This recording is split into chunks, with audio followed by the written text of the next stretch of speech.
Yeah. Hello, everyone. Greetings from National Skills Network, Hyderabad. If you have been following our YouTube channel and if you have subscribed to it, you must have seen that we have featured quite a few conversations with the leadership team of sector skill councils in India. You may be aware that sector skill councils have been playing a very important role in bringing the industry connect with skilling programs at the national level, state level, and in many other ways. They are contributing and they are the voice of the industry in creating the curriculum and doing many other things connected with skilling. So today we have with us an important guest, Mr. Arshad Mir, who is the chairman of Handicrafts and Carpet Sector Skill Council. And he's been heading this council and coming up with many new initiatives in the next few days. And we thought, why not catch up with him and learn more about this very important sector, which plays a crucial role in providing employment and also encouraging entrepreneurs in India. Welcome to this talk, sir. Let's Thank go you ahead so much. by asking you a very important question to understand about this sector, which have a huge history, a legacy, and you coming from Jammu and Kashmir, which has a very rich heritage. Can you please tell us more about the role of education and skilling in preserving the tradition and reviving many important crafts in India? Handicrafts and carpets have been the mainstay of Jammu and Kashmir's economy since pre-independence era. The Hmm. modern industries have least affected the viability of the crafts which have a large demand even in the international markets. Some of the major crafts of Jammu and Kashmir are like Kashmiri silk and woolen carpets, pashmina and kani shawls. You Hmm. must know about it. Yeah. Walnut wood carving, a lot of decorative table decoration items and furniture as well. And then chain stitch rugs and, home furnishing like curtains and, bedspreads. And then paper mache products, which catered a lot of products like Easter, and then it's Christmas ornaments and decorative gifts. Yeah. Then there is Basuli paintings from Jammu region, and we have namdas and copperware products. In order to preserve the rich tradition and revive the dying, vanishing crafts, we at Sector Skill Council for Handicrafts and Carpets developed the new qualification packs in consultation with the industry, so Hmm. that the skill development training and upskilling trainings can happen in accordance and as per the need of the industry. Hmm. Sector Skill Council also conducts in-house skill gap study from time to time by visiting the clusters and meeting the industry stakeholders to identify the various dying crafts, the Yeah. skill gap that existed among artisans and weavers, and rationale behind the declining or vanishing of the heritage crafts. Post such meetings and study, we develop QPs to cater those needs and requirements of the industry and artisans and weavers. Yeah, so you mentioned a couple of times about vanishing and dying crafts. As we understand, this is not only our heritage, but it has a huge potential to get revived with the help of youth, especially. So, in case we want to attract youth to this sector, and show them a path, a career path, or show them the potential of entrepreneurship, because as you know, it mostly runs in the family when it comes to these crafts. How do you think we can do this through skilling and support systems that have to be created? Handicrafts and Carpet Sector Skill Council has developed total 129 qualification packs that are aligned with the prominent crafts of the different clusters. Mhm. These qualification packs and model curriculum have the components of entrepreneurship, compatible employability, and digital literacy. To Okay. attract youth, various workshops, both physical and virtual, are organized by Sector Skill Council to generate awareness on such crafts and qualification packs of handicrafts, carpet sector skills that leads a learner or the trainer to become an entrepreneur. Mhm. As the sector is export oriented, therefore the opportunity for the youth to learn about the traditional craft and cultural heritage of the country and become self-reliant entrepreneur can be easily availed. Sector Skill Council is in the process of developing new QPs, future QPs on the crafts as per the demand from the industry, such as in bone and hall, shell crafts, leather crafts, arts and photo framing crafts, namda craft, which are almost a dying craft, copper craft, etc. Since these job roles are developed in consultation with the industry members, therefore Sector Skill Council proposes to encourage the industry partners of handicrafts and carpet sector to become training providers and run skill development training programs within their setup or premises. This shall facilitate immediate placement hiring of these trained candidates by the industry in their own respective industry. Yeah, it's nice to hear about the QPs that you are talking about, the qualification paths which are being used also for entrepreneurship. Another important aspect and the image about this sector is that not many people know the huge export potential that it has. And there is an export council and many other bodies that work with the Sector Skill Council. It would be nice to learn from you more about the export potential and how handicraft, handloom, carpet, and all these have this kind of a huge market. How do they access this global market? Could you please tell us more about this? You know, Indian handmade carpet industry is highly labor intensive and provides employment to over 4 lakh workers. I mean, artisans, especially women directly or indirectly in the rural areas. Yeah. Most of artisan weavers employed are from the weaker sections of the society, and this trade provides extra and alternate occupation to them, including farmers and other at their homes. India is today a clear leader in the international handmade carpet market. India's heritage of handmade carpet has been reorganized worldwide with a commanding share in global exports for its subtle elegance, eco-friendliness, and exquisite vibrant color craftsmanship with a human touch.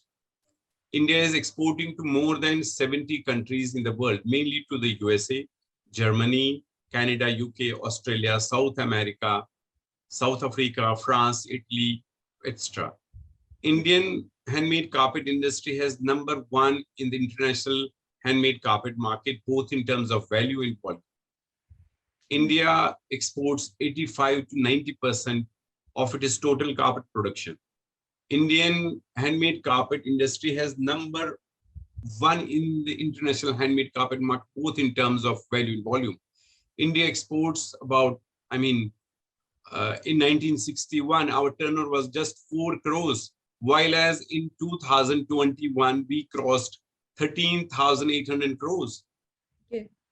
On the other hand, for handicrafts, the small scale and cottage sector helps to solve social and economic problems of the artisans by providing employment to over 7 million artisans, which include a large number of women and people belonging to weaker section of the society.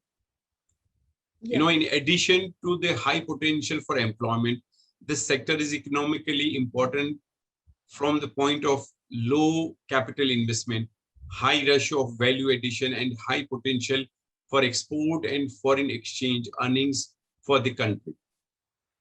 The industry is highly labor intensive and decentralized, being spread all over the country in rural and urban areas. Many artisans are engaged in certain crafts work on part-time basis. The artisans and weavers are invited twice a year to participate in international and national fairs organized by our Export Promotion Council for Handicrafts and same time Carpet Export Promotion Council. Yeah. Yeah, that's nice to hear, sir. Especially the numbers that you shared shows us the potential and the current scenario in the handicraft.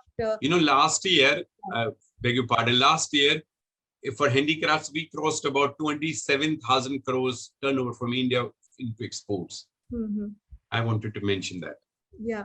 Yeah, that's really nice to hear the figures that you just quoted. It shows that a lot of work is happening and there is a huge potential. I hope our audience are able to perceive the significance of this industry and recognize it as an organized industry. And now, to go one step ahead, you had mentioned about women, you had mentioned about labor intensive identity of this industry. So, when we look at this, how do we look at making this industry more organized, particularly, let's say, in the context of today we are talking about promoting local crafts, like vocal for local is Yeah. the message we, and we talk about being Atmanirbhar or self-reliant. I think all these connect very well with this sector. So, where do you think, we are lagging behind today in terms of, is it to do with skilling? Is it to do with something like recognition of prior learning initiatives, or how do you think we can take this forward from here? To empower the existing artisans and weavers in the clusters, Yeah. Sector Skill Council imparts innovative design techniques to the artisans and Mhm. weavers through upskilling. Hmm. This enables the artisans and weavers to compete at the international market and meet the national and international demand in terms of design and technology. Sector like Handicraft Sector Skill Council also focus on improving access to technology, providing skill upgradation, including backward and forward linkages. Handicrafts and Carpet Sector Skill Council provides support to handicrafts and carpet industry, artisans and entrepreneurs for concept creation, product design, along with consultancy services in areas such as product and process design, innovation, technological consultation, etc. Post training, all the artisans and weavers are motivated to work in micro unit setup in their respective villages. Mm-hmm. Considering the handicrafts and carpet sector in India as an unorganized and informal in nature, the only way to improve overall employment is by supporting and promoting its export industries and empowering artisan clusters simultaneously. Mm.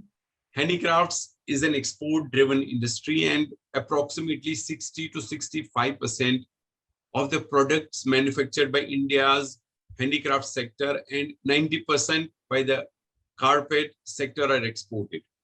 Thus, by promoting and expanding its cultural crafts in the world market, the demand of Indian handicrafts and carpet products will increase, Right. thereby leading to create a very high potential employment opportunity for existing and new artisans and weavers. Sector Skill Council is also in the process of setting up one center of excellence in each state. The aim of setting up center of excellence is to address the constraints of the sector and bring innovativeness in the product designing processes and techniques. The Center of Excellence shall act as a facilitates for the artisans through providing information on market demands, promoting entrepreneurship and innovations, helping develop SOPs for production, conducting workshops, enabling transitional benchmarking and imparting information to artisans regarding latest schemes and subsidies by the government for their development. Scope of such center of excellence in each state would be about hand-holding with artisans, right, standardizing products, improving design and quality control. At the same time, strengthening artisan institutions and promoting entrepreneurship. Yeah, it's nice to hear about this idea of center of excellence coming up. And also you mentioned about clusters. I think this is a very important aspect of any of the people working in the handicraft sector. And coupled with this is the challenge which we have recently faced with COVID and then moving on to digital technologies for skilling. Now I would like to know more from you, sir, about how these clusters can be empowered with, let's say, certain blended learning programs or programs which address their local requirements, because they are all interdependent clusters. And like in every state, we have so many handicraft clusters, handloom clusters. So what's your opinion on this? How do we ensure that technology gets integrated with skilling? Since the skilling and upskilling program in handicrafts and carpet sector pertains to practical trainings. Yeah. And the sector belongs to the rural and cluster-based artisans and weavers. Therefore, creating e-content or digital learning aids become a challenge in the sector. Right. However, during the pandemic, Sector Skilling Council has signed MOU with Commonwealth Education Media Center for Asia SEMCA for developing e-learning content and digital aids for the job roles developed by the council. Okay. Moreover, Sector Skill Council is also developing few qualification packs that involves fusion of two different material. For instance, bamboo bottle maker, which involves both bamboo and metal in the same product category. Therefore, through consultation with artisans and weavers, industry, government and non-government institutions, Sector Skill Council developed QPs and curriculums considering the innovativeness that shall provide the value addition in not only to the products, but also shall enhance the earning capacity of an artisans and weavers across all sectors, across all states, across the India. Okay. Okay, that's great to hear. So about how technology is getting integrated. Besides these points which we just discussed, would you want to add something to whatever you said so far? As per the national education policy, which has been like in 2020, focus has been on integration of skill development and vocational education with school education. Yeah. In this endeavor, our council, like Handicrafts and Carpet Sector Skill Council and CBSE, have joined hands to offer handicrafts as a vocational education in the middle schools and primary schools to integrate arts and culture with education. Right. An online book launch event in this regard, like online book launch event was organized jointly by Central Board of Secondary Education, CBSE, and Handicrafts and Carpet Sector Skill Council. Previously on Friday, it was 25th June 2021, this year only. Yeah. Paper mache and fashion jewelry are the two job roles aligned with Central Board of School Education, and approximately 700 schools have adopted these job roles for school education, which is a good number initially. Right. The MOU have been signed with Madhya Pradesh. The second step, the MOU has been signed with Madhya Pradesh State Open School Education Board for aligning the job rules of the council in the schools of 53 districts of Madhya Pradesh. So similarly, Sector Skill Council has on board its job roles in higher vocational education in schools of Pandit in Pandit Sundarlal Sharma Central Institute of Vocational Education, which is under Ministry of Education, Government of India. Right. So handicrafts and carpet sector is an important aspect that needs to be introduced for vocational education in schools, that shall not only enhance the creativity skill of students, but also shall enable to students to learn more about India's cultural heritage and tradition, and they can take it as their, their future perspective, like they can be entrepreneurs of these products. Yeah, and also it's so nice to hear about your initiatives at the school level. And I'm sure in our families, we have mostly seen children being very interested in this creative stuff, like creating a craft and, something with their own hands. And there's nothing like... So they can opt their future, it is like now, so see, it's now handicrafts industry has grown up so largely, like they can take up their, as their future. Like if they want to be an entrepreneur, they can, because when you are starting like selling handicrafts, it is not that, you don't need to invest so much money into it. Even you can start with, say, about 10,000 rupees your business. If you have, if you have aggression in you, you can make it. Right. Yeah, and we see live examples, sir, like there are platforms like Facebook, for example, which are promoting many women who are able to sell their crafts Right. and also earn their livelihood through this. So when we show children a path towards making handicrafts their vocation and their means of livelihood, I'm sure we are not only preserving the rich heritage of our country, but also bringing a sense of pride in whatever we can create with our own hands. Exactly. You can create jobs for our youth. Yeah, Yeah. exactly. So I think this is a very important aspect about catching them young at the school level. Sir, so on this note about positivity and lot of initiatives coming up from your Sector Skill Council, I wish to thank you, sir, for You're joining welcome. Thank us you so today. much. It was nice to meet you. Thank you, sir. Thank you so much. Yeah, Thank you. thank you. We'll be in touch with you and publish more updates from your Sector Skill Council. Thank you. Thanks a lot. Thank you. Thank you.